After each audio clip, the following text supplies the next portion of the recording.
listening to GCN, the world leader in independent talk radio. And now, live from Austin, Texas, Alex Jones.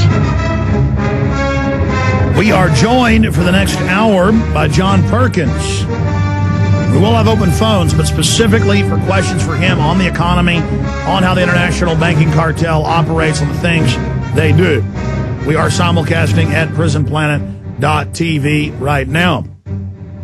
I remember interviewing John Perkins before his book was on the New York Times bestseller and became I think #1, didn't it? And then he's got a new book coming out, and we just really appreciate him coming on the show. John Perkins has lived 4 lives as an economic hitman, as the CEO of a successful alternative energy company who was rewarded for not disclosing his EHM past, as an expert of indigenous cultures and shamanism, a teacher and a writer who uses experience to promote ecology and sustainability while continuing to honor his vow of silence about his life as the EHM.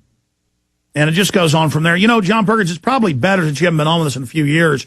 Introduce yourself, tell your story, you know, in kind of an encapsulated version in the next 10, 15 minutes. And then let's get into your expert take from the inside on what the international banks are doing right now. You know, their own IMF and World Bank documents state that they are engineering these collapses to bring in greater control. John Perkins, good to have you with us. Thanks, Alex. It's great to be with you again, yes. You got the floor. We're about to break in a few minutes, but tell folks about your saga, who you are, Okay. Well, I was an economic hitman, and I think it's fair to say that we economic hitmen have managed to create the world's first truly global empire. And for the first time in history, it's an empire that's been created primarily without the military, through economics, through people like me. And we work many different ways, but perhaps the most common is that we will identify a third world country that has resources our corporations covet, like oil, and then arrange huge loans to that country from the World Bank and its sisters. But the money doesn't actually go to the country. Instead, it goes to our own corporations to build big infrastructure projects in that country, things like power plants, highways, and industrial parks that benefit a few wealthy people in that country, as well as our own corporations, of course, but don't help the majority of the people at all because they're too poor to buy electricity, to have cars to drive on the highways. They don't have the skills to get jobs in industrial parks. But they are left holding a huge debt. The whole country is. It's a debt so large that it can't possibly be repaid. And so at some point, we economic hitmen go back into that country and say, listen, you owe us money, you can't pay your debts, give us a pound of flesh.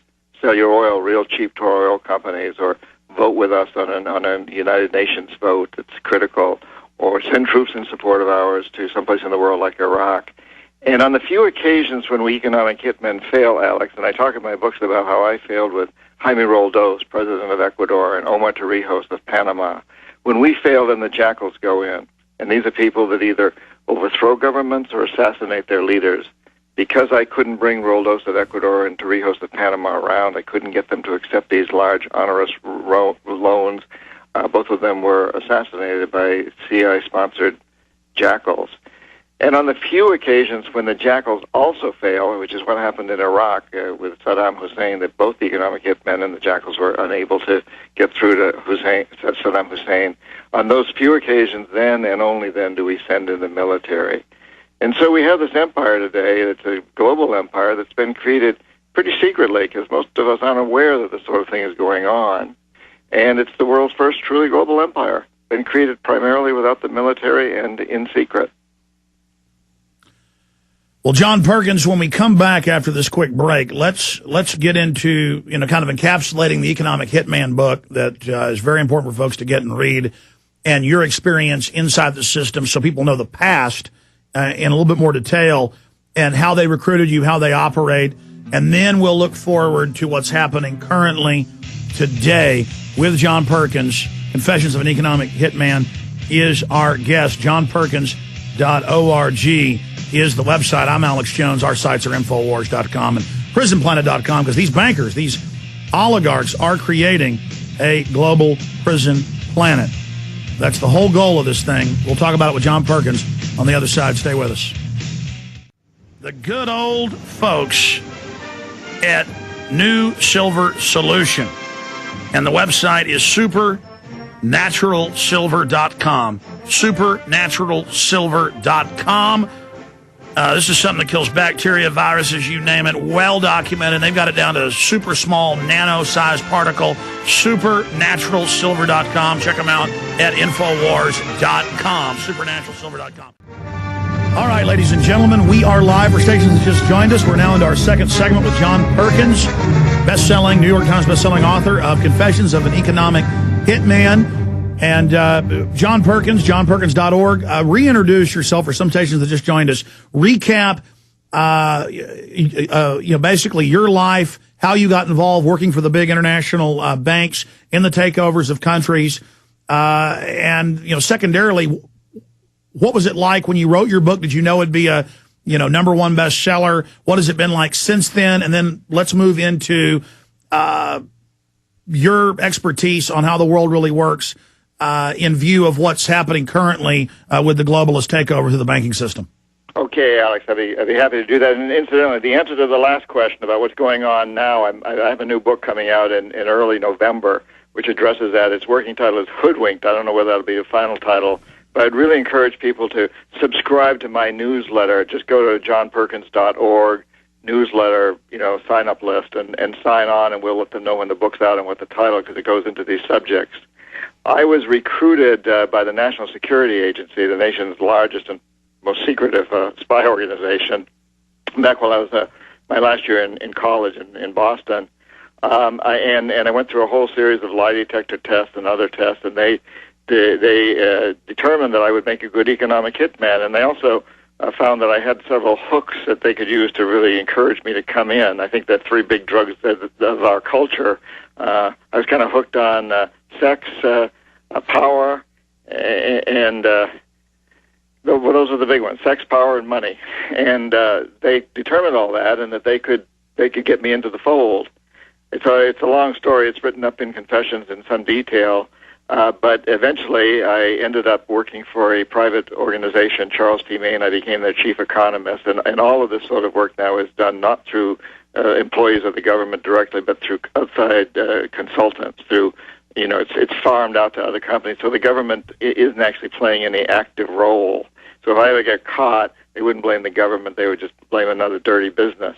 So there's corporate surrogates that they use. Correct. And of course, this was back in 1970. It's become much more prevalent today than it was then. But even then, in this particular case, and I tell a story about the first economic hitman, Kermit Roosevelt, who went in and overthrew a government in Iran. And he was a CIA agent. He was very successful at what he did, but very soon after that, they decided that it shouldn't be a government agent, a CIA agent. It should be someone working for a private corporation.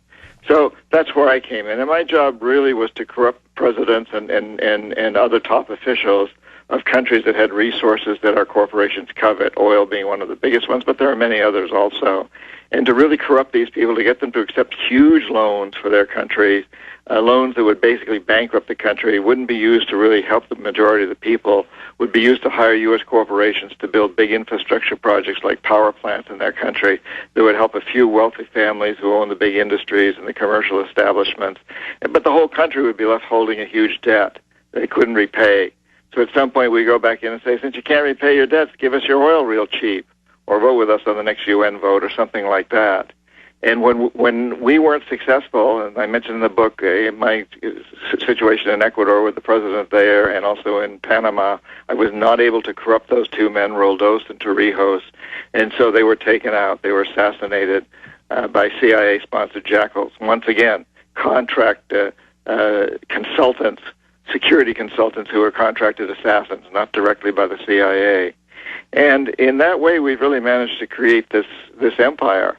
And the few occasions when the jackals and the economic hitmen are unsuccessful, like in Iraq, then we send in the military. And of course, the military is always in the background. These people all know this. So today, the president of Afghanistan and Pakistan, they all know the deal. And they know that if they don't play the game with us on one level or another, they're going to go. And incidentally, Alex, our own presidents have to understand this too. A guy like Obama now is taking a lot of criticism from his supporters, and a lot of it's very deserved. But I think one of the things that's important for us to understand is that our own presidents have been assassinated in my lifetime, and it's a constant threat. And so that makes it all the more important that we, the people, keep demanding change. We've got to keep the pressure on our politicians. We've constantly got to pressure them. We've got to put pressure on a guy like Obama so he can turn around and say to the CIA or whoever he's answering to at this particular point in time, listen, you guys, I got to do this because the people are demanding it. That's very, very important. Absolutely. John Perkins, I think what you just said is really the central spoke to all of this, and that is the United States is captured by this system. Western Europe, England, Canada, Australia. As Westerners, we tend to think of ourselves as elitists, that we're kind of part of the establishment. I've talked to a lot of good old boys who are upper middle class, who are millionaires, that feel like they're actually part of the elite, and they're like, yeah, we staged some terror attacks. Yeah, I know about what Kermit Roosevelt did, staging terror attacks in Iran. But that's how we win. That's how we get things done. But we're losing our freedoms and liberties here as well.